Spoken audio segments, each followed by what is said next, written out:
If you like this video, make sure to subscribe to Downfall Network for more cool content.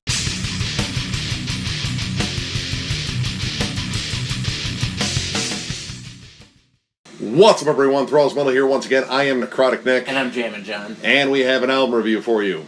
So, one that was definitely on our radars after we heard multiple singles is the newest one from Gaerea, Limbo. This came out on the 24th of July on Season of Mist. This band formed in Portugal in 2016. This is their second full-length. They have one other EP, and I don't know anything about the members because they all wear shrouds and have black uniforms and black Sharpie on their arms. I don't know. I looked. These guys are really good at remaining anonymous so far. And I will say their image is disturbing. It is creepy, like nebulous creatures that just make amazing black metal, because that is what this is. Yes. It kicks off with an 11-minute and 14-second track called To Ain. First of all, the mix on this album is just absolutely crushing in the sense it's rich, it's full. They don't leave anything out as far as sound. You get hit immediately with a wall of sound. Even the most quiet moments aren't so quiet. There's always something going on. Loads and loads of dissonant strummed melodies. And I would have to say, at least in the first 3 tracks, they're big on this ascending riff. And it really helps to build this giant atmosphere. When you add the vocals, which the vocals are some of the most emotionally driven growls I've heard. Whatever happened to this dude, I am sorry. Yeah. Because I really feel for you. That is an emotional outpouring right there. I love how this song just builds really well. It has this slow, plodding, kind of lumbering beginning, this cool little sliding, slow, kind of sludgy riff, and then boom into, like, I'd say, like, Behemoth around the Satanists, or, like, Belphegor around kind of currently what they're doing. It is a really cool sound. And again, the growls on this just scream more emotional. It isn't necessarily about, like, hostility and belting forth hate at the audience. It is more like desperation, pleading with the listener. And it's not so quiet desperation, because it is just blasting and just going at all times. But saying that, too, another thing about this album is it's not overly aggressive. There's a couple aggressive moments, but overall, it's, I don't know. Very sullen, melancholy, depressive almost. More about laboring atmosphere. And like I said, those first 3 tracks are really what kind of set this up. You really don't get a lot of surprises outside of that. It really kind of just labors that. The wheelhouse, I would say, is relatively small on this, but what they do within the wheelhouse is really cool. And it never wanes your attention. The album's, 40-some-odd minutes long? Actually, it's like 50, and I think. 50? Yeah, I mean, all the tracks are long. The shortest song on here is 4.5 minutes. It never loses your attention with how narrow the wheelhouse is. Like, you'd think that 50 minutes of tremolo and ambience would be kind of lost, but the mix takes care of that. And I think, too. The dynamics, like how the songs are structured, like right when you need it to change, it does. And I think a lot of it is due to the drummer, too. 100%. How the rhythm just drives these songs, and, you know, when you think one blast beat is getting a little static, he switches accents pretty much right at the right moment. Still packs in a lot of groove. And in terms of, like, the production, in terms of, like, extra stuff, there really isn't a lot other than maybe shifting vocals back and forth. Like, there's a section where the vocals in To Ain fall way back in the mix, and it almost sounds like he's like 100 feet from the band. It sounds like if you've ever seen the band Conjurer live. There's a section, I believe, in the song, it's either Hollow or Meyer. I can't think of off the top of my head, but there's a section in a song where he stands back all the way back from the microphone and screams into the crowd. And it's kind of like that. Yeah. And in terms of, like, extra stuff they throw in there, Gothic choirs. Now they pop up with like some frequency, but that's like the only real extra thing that sounds like, you know, like, oh, that's extra production stuff. And the sound is so layered that those choirs fit really nicely into a pocket back behind everything. So like you don't really hear it; it just adds as another layer of sound. It's this nice creepy drone. Yep. Now, like I said, those first 3 tracks. Really good. Lots of ascending riffs, like, you know, kind of rising above whatever is going on. But it kind of changes tone on conspiranoia, which is a really fun word. And yeah, no, I get it. These are crazy times. Right.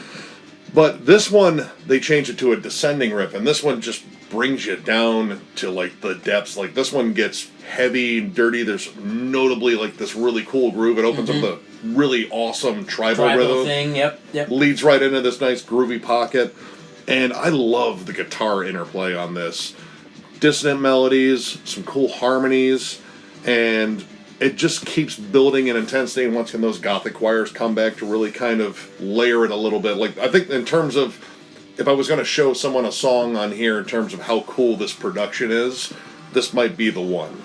It doesn't necessarily build in intensity, though. It's strange. It's more like it builds into an emotion. Yeah. Like the end of this song gets really dark and doomy, and that's kind of what they were building towards, versus building towards this giant, crazy climax. Now, honestly, like the biggest surprise on here in terms of like a change of pace would be the song Urge. This is the shortest track, and this one is the only time really that there are big palm muted chugs. I would dare say there are some death metal elements on this one. I was gonna say it was definitely a nod to death metal on this. Yeah. So the breakdown. There's a breakdown in this, and that breakdown's nasty. And even nasty gallop chug fest. And even the chugs are like accented with like cool little dissonant parts. Actually, kind of reminded me a lot of Dark Fortress, especially in terms of like their most recent release. Yes. But this whole sound overall works well with their image or lack of image. It kind of works with this whole, like, it's performance art, it's this pleading desperation and everything. Like, it all kind of lends itself to this. Yep. The closing track, Mare, this is what, 1339, I think? It's the big one. It's a long song, but I think it's my favorite song on the album. I've jammed this song a bunch. The opening 2 or 3 minutes remind me of the Gaerea instrumental off of L'Enfant Sauvage. Yeah.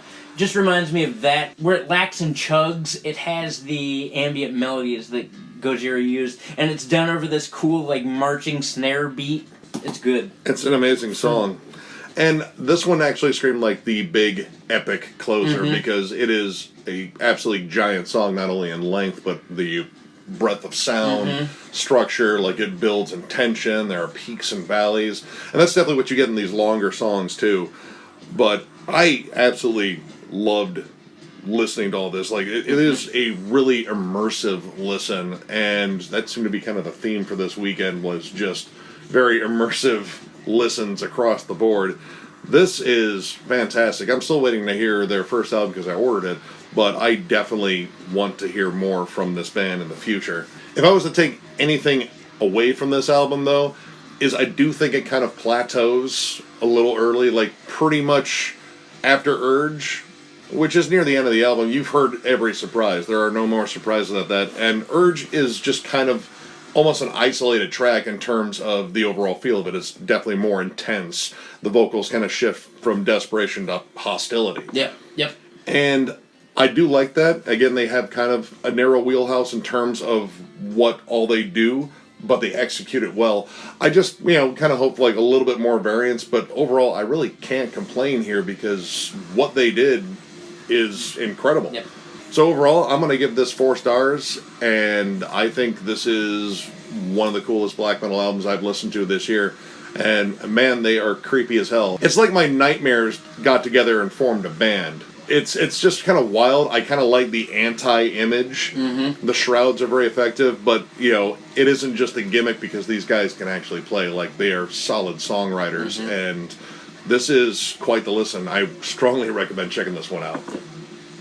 I mean, I don't have a whole lot much more to say on top of that. I give it 4 stars as well. This was a hell of a listen. In fact, ever since they released that creepy-ass video of the full album stream on YouTube. Yeah, where they're sitting there silently and just flipping the record. Flipping the record, playing the vinyl. Occasionally rubbing their hands. And and I think those two guys in the back stood for the entire... Right, like...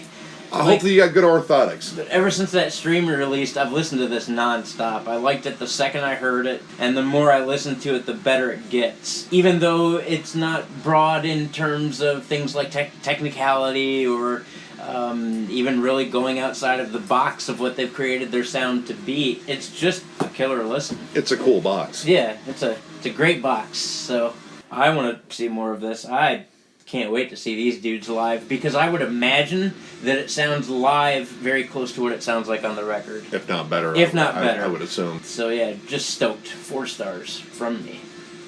So, if you like the video, give it a thumbs up. And if you are new to the channel, subscribe, because we do stuff like this all the time. And we're on Instagram.